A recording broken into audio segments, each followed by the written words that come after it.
परमेश्वर के दास Billy Graham ने कहा है, विश्वास अपने आप को 3 बातों अर्थात धर्म, सिद्धांत, उपासना और सहभागिता के द्वारा प्रकट करेगा। यह अपने आप को हमारे जीवन के आचरण में नैतिकता के द्वारा प्रकट करेगा। बाइबल यह भी शिक्षा देती है कि विश्वास यही नहीं समाप्त हो जाता कि हमारे उद्धार के लिए मसीह में भरोसा रखना आवश्यक है, परंतु यह इसके अतिरिक्त कुछ और भी है। विश्वास बढ़ता है। आरंभ में हमारा विश्वास कमजोर हो सकता है, परंतु जैसे जैसे हम बाइबल पढ़ते, प्रार्थना करते, कलीसिया की सभा में जाते और अपने मसीही जीवन में परमेश्वर की विश्वास योग्यता का अनुभव करते हैं, यह मजबूत होता जाता है।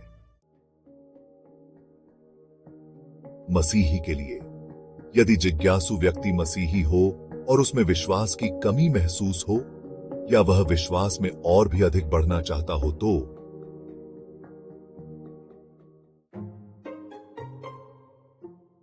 1. उससे प्रश्न पूछिए, आप और अधिक विश्वास क्यों रखना चाहते हैं? आप क्या चाहते हैं कि विश्वास आपके लिए करे? यह हो सकता है कि मसीह के साथ उसे अपने संबंध में अनिश्चय हो। यदि यह मालूम हो जाए तो उसे इफिसियों 8:9 पर बल डालिए।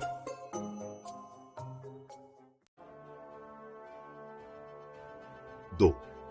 यदि वह अपने इस विश्वास पर दृढ़ हो कि मसीह में विश्वास के द्वारा उद्धार है, तो उसे विश्वास को बढ़ाने के विचार पर ध्यान देने को कहिए।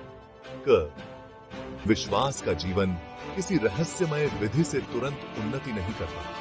यह आत्मिक अनुशासन है जिससे विश्वास अधिक से अधिक बढ़ता है। उससे आग्रह कीजिए कि परमेश्वर के प्रति विश्वास की कमी को अपना मान ले, और जो कुछ विश्वास से नहीं वह पाप है। रोमियो 14:23। हे भाइयों, चौकस रहो कि तुम में ऐसा बुरा और अविश्वासी मन न हो जो जीवते परमेश्वर से हट जाए। इब्रानियों 3:12। उससे आग्रह कीजिए कि वह विश्वास की मूल पुस्तक बाइबल का अध्ययन करे। वहां उसे केवल नए नियम में ही भरोसे और विश्वास से संबंधित लगभग 500 संदर्भ मिलेंगे।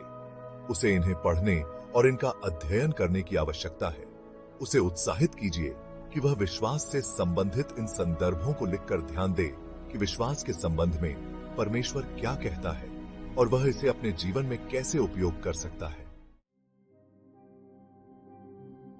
उसे उत्साहित कीजिए कि वह प्रार्थना के जीवन द्वारा इस पर आचरण करे। प्रार्थना के बारे में विश्वास के कई संदर्भ दिए गए हैं। उदाहरणार्थ मत्ती 17:20 और याकूब 5:15। प्रार्थना के उत्तर मिलने से जो अनुभव मिलता है उससे विश्वास बढ़ता है। उससे आग्रह कीजिए कि जो कुछ वह अपने जीवन में विश्वास के अनुभव से सीखता है उसका उपयोग करे। उदाहरणार्थ नीति वचन 3:5-6 में परमेश्वर प्रतिज्ञा करता है, यदि हम उसकी कुछ शर्तों को पूरा करें तो वह हमारी अगुवाई करेगा।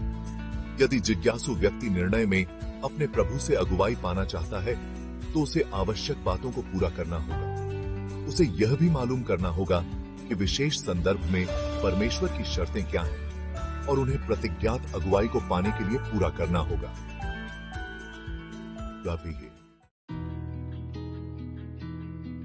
उससे आग्रह कीजिए कि वह परमेश्वर में और भी अधिक विश्वास रखे और उस विश्वास के अनुसार कार्य करे। सच्चा विश्वास गतिशील होता है। इसका परिणाम कार्य में जुट जाना होता है। इब्रानियों के बड़े बड़े विश्वासी परमेश्वर के कार्य को पूरा करने में लगे हुए थे। आप भी मसीही सेवा में लग जाइए। सो हे मेरे प्रिय भाइयों, दृढ़ और अटल रहो और प्रभु के काम में सर्वदा बढ़ते जाओ, क्योंकि यह जानते हो कि तुम्हारा परिश्रम प्रभु में व्यर्थ नहीं है। सईद सासिस कुरिन्थियों।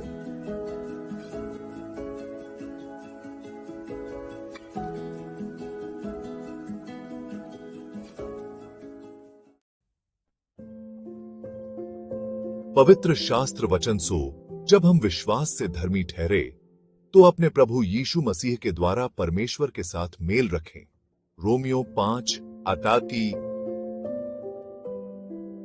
और इस कारण तुम मग्न होते हो। यद्यपि आवश्यक है कि अब कुछ दिन तक नाना प्रकार की परीक्षाओं के कारण उदास हो, और यह इसलिए हुआ कि तुम्हारा परखा हुआ विश्वास, जो आग से ताए हुए नाशमान सोने से भी कहीं अधिक बहुमूल्य है, यीशु मसीह के प्रकट होने पर प्रशंसा, महिमा और आदर का कारण ठहरे, उससे तुम बिन देखे प्रेम रखते हो। और अब तो उस पर बिन देखे भी विश्वास करके ऐसे आनंदित और मग्न होते हो जो वर्णन से बाहर और महिमा से भरा हुआ है, और अपने विश्वास का प्रतिफल अर्थात आत्माओं का उद्धार प्राप्त करते हो। 1 पतरस 6:9। मैं तुमसे सच सच कहता हूं, यदि तुम्हारा विश्वास राई के दाने के बराबर भी हो, तो इस पहाड़ से कह सकोगे कि यहां से सरक कर वहां चला जा, तो वह चला जाएगा, और कोई बात तुम्हारे लिए अनहोनी न होगी। मत्ती 17 और 20। यीशु ने उसको उत्तर दिया कि परमेश्वर पर विश्वास रखो। मरकुस 11:22।